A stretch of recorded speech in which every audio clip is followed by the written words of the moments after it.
ನೀವು ಚಿತ್ರರಂಗದಲ್ಲಿ ಬದಲಾವಣೆ ಆಗ್ತಾ ಇಲ್ಲ ಅಂತ ಹೇಳಿದ್ರೆ, ಆದರೆ ನಾವು ಇತ್ತೀಚೆಗೆ ನೋಡಿದ ಪ್ರಕಾರ ಮೀಟು ಅನ್ನುವಂಥದ್ದು ಬಂದಿದೆ. ಅದೇ ರೀತಿಯಲ್ಲಿ ಮೀಟು ವಿಷಯದಲ್ಲಿ ಸಾಕಷ್ಟು ವಿಷಯಗಳು ಬಂದಿದೆ. ಇದರ ಬಗ್ಗೆ ನೀವೇನು ಮಾತಾಡ್ತೀರಾ? ಅದನ್ನ ಇದರಲ್ಲಿ ಬದಲಾವಣೆ ಆಗಬಹುದಾಗಿತ್ತೇನೋ, ಸದ್ಯದ ಸ್ಥಿತಿಯಲ್ಲಿ ಬದಲಾವಣೆ ಆಗ್ತಾ ಇಲ್ಲ. ಪಾಶ್ ಕಮಿಟಿ ಬಗ್ಗೆ ಕರೆಕ್ಟ್. ಏನಾಯಿತು ಅಂತ ಹೇಳಿದರೆ, ಈಗ ನಮಗೆ 16ನೇ ತಾರೀಕು ಈ ತಿಂಗಳು ಸೆಪ್ಟೆಂಬರಲ್ಲಿ ನಮ್ಮ ಚಲನಚಿತ್ರ ವಾಣಿಜ್ಯ ಮಂಡಳಿ, ಕರ್ನಾಟಕ ಚಲನಚಿತ್ರ ವಾಣಿಜ್ಯ ಮಂಡಳಿಯಲ್ಲಿ ಸಭೆಯನ್ನು ಕರೆಯಲಾಗಿತ್ತು. ಅದನ್ನು ಕರೆ ಕೊಟ್ಟವರು ವಿಮೆನ್ ಕಮಿಷನ್, ಮಹಿಳಾ ಆಯೋಗದ ಅಧ್ಯಕ್ಷರು ಅದಕ್ಕೆ ಕರೆ ಕೊಟ್ಟಿದ್ರು. ಆ ಸಭೆಯಲ್ಲಿ ನಾನು ಸಹ ಪಾಲ್ಗೊಂಡಿದ್ದೆ. ಅಲ್ಲಿ ಪಾಶ್ ಅಂದರೆ prevention of sexual harassment act ಖಂಡಿತವಾಗ್ಲೂ ಕಡ್ಡಾಯವಾಗಿ ನೀವು ಅದಕ್ಕೆ ಒಳಪಡ್ತೀರಾ ಅಂತ ಅವರು ಹೇಳಿದರು ಆಯಿತಾ. ಆಗ ಅಲ್ಲಿ ನಾನಿದ್ದೀನಿ, ಮತ್ತು ಅಧ್ಯಕ್ಷರು, ವಾಣಿಜ್ಯ ಮಂಡಳಿಯ ಅಧ್ಯಕ್ಷರಿದ್ದಾರೆ, ಸಾಕಷ್ಟು ಜನ ನಮ್ಮ ಕಲಾವಿದರ ಸಂಘದಿಂದ ಅವತ್ತು ಕಾರ್ಯದರ್ಶಿಗಳಾಗಿ ರಾಕ್ಲೈನ್ ವೆಂಕಟೇಶ್ ಅವರು ಬಂದಿದ್ದರು, ಮತ್ತು ಜೆ ಕೃಷ್ಣ ಅವರು, ಮಾಜಿ ನಿರ್ದೇಶಕರ ಸಂಘದ ಅಧ್ಯಕ್ಷರಾದಂಥ ವೆಂಕಟೇಶ್ ಅವರು, ಹೀಗೆ ಸುಮಾರು ಜನ ಎಲ್ಲ ಇದ್ದರು. ಮತ್ತು ಫೈರ್ ಸಂಸ್ಥೆಯಿಂದ ಅವರು ರೆಪ್ರೆಸೆಂಟ್ ಮಾಡಿದ್ಯಾರಂತ ಹೇಳಿದ್ರೆ ಕವಿತಾ ಲಂಕೇಶ್ ಇದ್ದರು, ನೀತು ಶೆಟ್ಟಿ, ಇವರೆಲ್ಲ ಒಂದಷ್ಟು ಜನ ಇದ್ದರು ಆಯಿತಾ. ಆಗ ಕಡ್ಡಾಯವಾಗಿ ಯಾಕೆ ಬರಲಿಕ್ಕಾಗಲ್ಲ ಅಂತ ನಾನು ಅಲ್ಲಿ ಅವತ್ತು ಪ್ರಸ್ತಾಪ ಮಾಡಿದ್ದಾಯಿತು. ಆ ಪ್ರಸ್ತಾಪದ ನಂತರ ಯಾಕೆ ಆಗಲ್ಲ ಅಂತ ಹೇಳಿದ್ರೆ, ನಾವು ಆ ಆ್ಯಕ್ಟಲ್ಲಿಲ್ಲ. ಪಾಶ್ ಕಾಯ್ದೆ ಬರುವಾಗ ಅದು ಕಂಪನಿ ಆ್ಯಕ್ಟಲ್ಲಿರಬೇಕು, ಎಂಪ್ಲಾಯ್ಮೆಂಟ್ ಆ್ಯಕ್ಟಿಗೆ ಸಂಬಂಧಪಟ್ಟಿರುವಂಥದ್ದು. ನಮ್ಮ ಕನ್ನಡ ಚಲನಚಿತ್ರ ವಾಣಿಜ್ಯ ಮಂಡಳಿಯ ಆ್ಯಕ್ಟೇ ಬೇರೆ ಇದೆ. ಹಾಗೂ ಇನ್ನು ನಾವೆಲ್ಲ ಬೇರೆ ಅಂಗಗಳೇನು ಬೇರೆ ಇದ್ದೀವಿ, ನಾವೆಲ್ಲರೂ ಸೇರಿದರೆ ನಾವೆಲ್ಲ ವಿ ಕಮ್ ಅಂಡರ್ ಲೇಬರ್ ಆ್ಯಕ್ಟಲ್ಲಿ ಬರ್ತೀವಿ. ಸಾಕಷ್ಟು ಜನ ಆಯಿತಾ, ಲೇಬರ್ ಆ್ಯಕ್ಟಲ್ಲಿ ಬರ್ತೀವಿ. ಹಾಗಾಗಿ ನಮ್ಗೆ ಅದು ಅನ್ವಯಿಸಲ್ಲ ಅಂತ ಅವತ್ತು ಅಲ್ಲಿ ಒಂದು ಓರಲ್ ಆಗಿ ಹಾಗೆ ಮಾತಿನಲ್ಲಿ ಒಂದು ಚರ್ಚೆ ಆಗಿ ಅದಕ್ಕೆ ನಾವು ಅದರ ಪರವಾಗಿಲ್ಲ ಅಂತ ನಾವು ಅವತ್ತು ಹೇಳಿಕೆ ಕೊಟ್ಟಿದ್ವಿ. ಆ ನಂತರದಲ್ಲಿ ನಮ್ಮ ತೇಶಿ ವೆಂಕಟೇಶ್ ಅವರು ನಮ್ಮದೇ ಒಂದು ಗ್ರೂಪ್ನ ರಚನೆ ಮಾಡಿ ಕನ್ನಡ ಚಲನಚಿತ್ರ ರಕ್ಷಣಾ ವೇದಿಕೆ ಅನ್ನೋದನ್ನು ಅವರೊಂದು ಮಾಡಿದರು. ಅದರಲ್ಲಿ ನಾನು ಸಹ ನನ್ನನ್ನು ಅದರಲ್ಲಿ ಇನ್ಕ್ಲೂಡ್ ಇನ್ಕ್ಲೂಡ್ ಮಾಡಿದರು. ಸ್ಪೆಷಲಿ ಫಾರ್ ಪಾಶಿಗೆ ಸಂಬಂಧಪಟ್ಟ ಹಾಗೆ ನೀವಿರಬೇಕು ಮೇಡಮ್ ಅಂತ ಹೇಳಿದರು. ಆಗ ನಾವು ಮತ್ತೊಮ್ಮೆ ನಾವೇನು ಮಾಡಿದ್ವಿ, ಈ ಸಂಘದ ವತಿಯಿಂದ ನಾವು ಹೋಗಿ ಚಲನಚಿತ್ರ ವಾಣಿಜ್ಯ ಮಂಡಳಿ NM ಸುರೇಶ್ ಅವರು ಅಧ್ಯಕ್ಷರು, ಅವ್ರಿಗೆ ಹೋಗಿ ನಾವು ಕೊಟ್ಟಾಗ ಅವರು ಪೂರ್ತಿ ರೀತಿಯಲ್ಲಿ ಅವರದನ್ನು ಆ ಪತ್ರವನ್ನು ತಗೊಳ್ಳೋದಷ್ಟೇ ಅಲ್ಲದೆ, ಆಕ್ಸೆಪ್ಟ್ ಮಾಡ್ಕೊಳ್ಳೋದಷ್ಟೇ ಅಲ್ಲದೆ, ಹೀ ಸೆಡ್ ಇನ್ನು ಮುಂದಿನ ನಮ್ಮ ಮಹಿಳಾ ಆಯೋಗದ ಜೊತೆಯಲ್ಲಿ ಏನೇನು ನಮ್ಮ ಮಾತುಕತೆಗಳಾಗತ್ತೆ ಅದರ ಇನ್ಫಾರ್ಮೇಷನ್ಸ್ ಎಲ್ಲ ನಾವು ನಿಮ್ಗೆ ಕೊಡ್ತೀವಿ. ಏನೇ ಇದ್ರೂ ನಾವೆಲ್ಲರೂ ಒಟ್ಟುಗೂಡಿ ಅಷ್ಟು ಎಲ್ಲರೂ everybody in the sense another 20 odd organisations ಎಲ್ಲ ಇಂಡಿಪೆಂಡೆಂಟ್ ಆಗಿರೋವಂಥದ್ದು. ಅದರಲ್ಲಿ ಮೇಕಪ್, ಜೂನಿಯರ್ ಆರ್ಟಿಸ್ಟ್, ಪೋಷಕ ಕಲಾವಿದರು, ಡಾನ್ಸರ್ಸು, ಫೈಟು, ಡೈರೆಕ್ಟರ್, ಎಲ್ಲರೂ, ಪ್ರೊಡಕ್ಷನ್ ಮ್ಯಾನೇಜರ್, ಸೆಟ್ ಬಾಯ್ಸ್, ಎಲ್ಲರೂ, ಆರ್ಟ್, ಎಲ್ಲರೂ ಸೇರಿಬಿಟ್ಟು then we will sit and talk together. ಅದಾದಮೇಲೆ we will come to a conclusion, ಅಥವಾ ನಾವು ಹೇಗೆ ಅದನ್ನು ಮುಂದುವರಿಸಬೇಕು ಅಂತ ನಾವು ನೋಡೋಣ ಅಂತ ಬಂದಿದೆ. ನಿಮ್ಮ ಪ್ರಕಾರ ಮ್ಯಾಮ್ ಪಾಶ್ ಕಮಿಟಿ ಅನ್ನುವಂಥದ್ದು ಬೇಕಾ ಬೇಡವಾ? ನಾನು ಇದನ್ನು ತುಂಬ ಕಡೆ ಹೇಳಿದ್ದೀನಿ. ಇದು ಬೇಕು ಬೇಡ ಅನ್ನೋದ್ರದ್ದು ಪ್ರಶ್ನೆ ಅಲ್ಲ. ಇದು ಬೇಕು ಬೇಡ ಅನ್ನೋಕ್ಕಿಂತ ಹೆಚ್ಚಾಗಿ ಚೈತನ್ಯ ಏನಪ್ಪ ಅಂತ ಹೇಳಿದ್ರೆ, ಜನರಿಗೆ ಗೊಂದಲ ಆಗಿದೆ. ಒಂದು ಮಾಧ್ಯಮಗಳಲ್ಲಿ ಏನಾಯ್ತು ಅಂತ ಹೇಳಿದ್ರೆ, ಸೈಡ್ ಇಲ್ಲಿ ಲೈಂಗಿಕ ಕಿರುಕುಳ, ಲೈಂಗಿಕ ದೌರ್ಜನ್ಯ ಮತ್ತು ಲೈಂಗಿಕ ಶೋಷಣೆ ಇದಿಷ್ಟು ಸಿನಿಮಾ ಇಂಡಸ್ಟ್ರಿಯಲ್ಲಿ ಆಗ್ತಿದೆ ಅಂತ. ಸಿನಿಮಾ ರಂಗ, ನಾವು ಇಂಡಸ್ಟ್ರಿ ಅಂತ ಕರೀಲಿಕ್ಕೆ ನಾವು ತಯಾರಿಲ್ಲ, ಯಾಕಂದರೆ ಅದು ಇಂಡಸ್ಟ್ರಿ ಆಗಲಿಲ್ಲ ಆಯಿತಾ. ಸಿನಿಮಾ ರಂಗದಲ್ಲಿ ಆಗ್ತಿದೆ ಅಂತ ಮಾಧ್ಯಮಗಳಲ್ಲಿ ಈ ರೀತಿಯ ಒಂದು ಬಿಂಬಿಸ್ಲಿಕ್ಕೆ ಹೋಯ್ತು.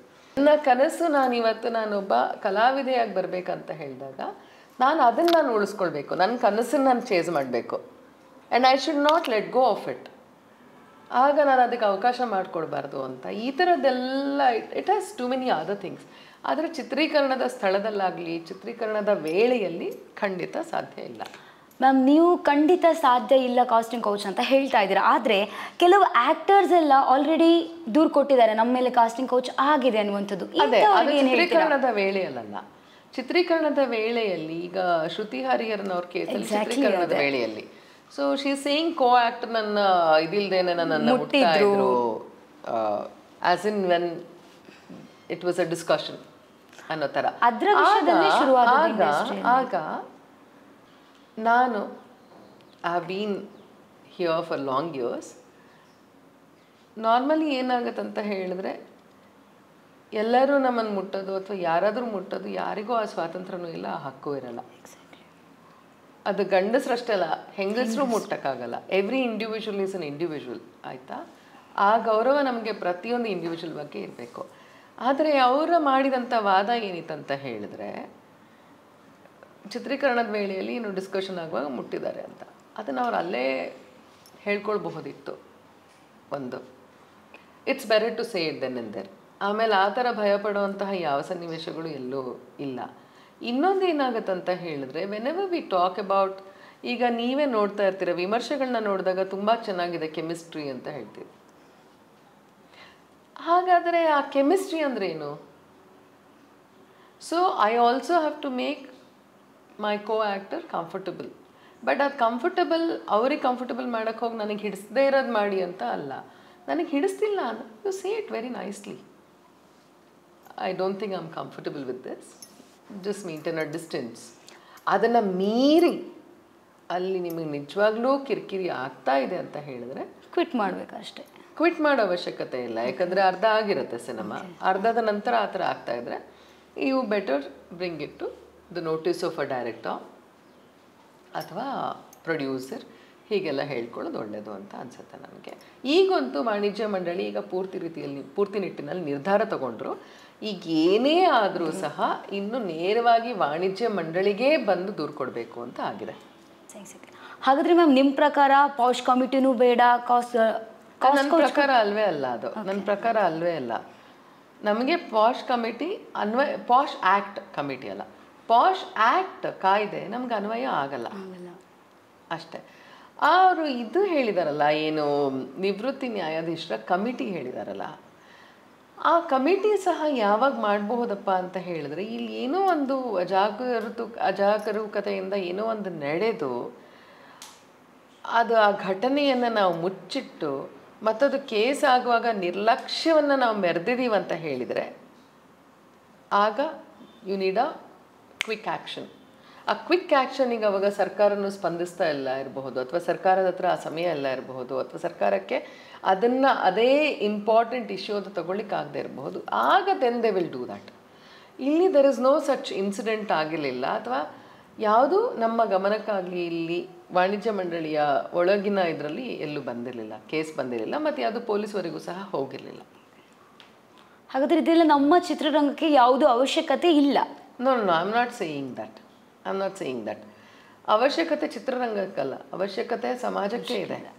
ಸಮಾಜಕ್ಕೆ ಏನೇನು ಬೇಕು, ನಮ್ಮ ಹೆಣ್ಣು, ಅದರಲ್ಲೂ ನಮ್ಮ ಭಾರತದಲ್ಲಿ ಮಹಿಳೆಯರು ಸಾಕಷ್ಟು ವರ್ಷಗಳಿಂದ ತುಳಿತಕ್ಕೊಳಪಟ್ಟಿದ್ದಾರೆ ಅಂತ ಹೇಳಿ ನಮ್ಮ ಕಾನೂನೇ ನಮ್ಮನ್ನು ರಕ್ಷಣೆ ಮಾಡಲಿಕ್ಕಂತ ಸಾಕಷ್ಟು ಕಾಯ್ದೆಗಳನ್ನು ಮಾಡಿದೆ. ಈ posh act as it is exists everywhere. ಅದು ಇಲ್ಲೇ ಬಂದು ಈ ಕಾಯ್ದೆನ ನಾನು ಚಾಲನೆಯಲ್ಲಿ ತರಲಿಕ್ಕೆ ಈ ಕಾಯ್ದೆನ ಇಲ್ಲೇ ಅಳವಡಿಸ್ಬೇಕು ಅಂತ ಏನಿಲ್ಲ. ಇಟ್ ಈಸ್ ಎಕ್ಸಿಸ್ಟಿಂಗ್ ಲಾ. ಅಲ್ಲಿ ನಮ್ಮ ಕಾನೂನಿನಲ್ಲಿ ಆಗಲೇ ಅದು ಎಕ್ಸಿಸ್ಟ್ ಆಗ್ತಿರೋಂತಹ ಕಾಯ್ದೆಗಳು ಅದು ಆಲ್ರೆಡಿ ಇರೋದ್ರಿಂದ ಅದನ್ನು ನಾನು ಅದನ್ನು ಇಲ್ಲಿ ಮತ್ತೆ ಅಳವಡಿಸಿ ನನ್ನ ಚಿತ್ರರಂಗಕ್ಕೆ ಅಂತಲ್ಲ, ನಾನು ಇಡೀ ಸಮಾಜಕ್ಕೆ ಬೇಕಾಗಿದೆ. ಅದು ಹಾರ್ಸ್ ರೈಡಿಂಗ್ ಬೇಕೇ ಬೇಕು, ಸ್ವಿಮ್ಮಿಂಗ್ ಬೇಕೇ ಬೇಕು, ಈ ಥರದ್ದೆಲ್ಲದನ್ನು ಆ ಸಿಚುವೇಶನ್ ಆ ಸಂದರ್ಭಗಳಲ್ಲಿ ನಮ್ಗೆ ಏನೇನು ಬೇಕೋ ಅದಕ್ಕೆಲ್ಲ ಪೂರಕವಾಗಿ ಬೇಕಾದಂಥ ಎಲ್ಲ ವ್ಯವಸ್ಥೆಯನ್ನು ಸಿದ್ಧತೆಗಳನ್ನ ನಾನು ಮಾಡ್ಕೊಂಡಿರಬೇಕು. ಮೆಂಟಲಿ ಫಿಸಿಕಲಿ ಪ್ರಿಪೇರ್ ಆಗಿ. Mentally we have to be double strong, otherwise it is not possible.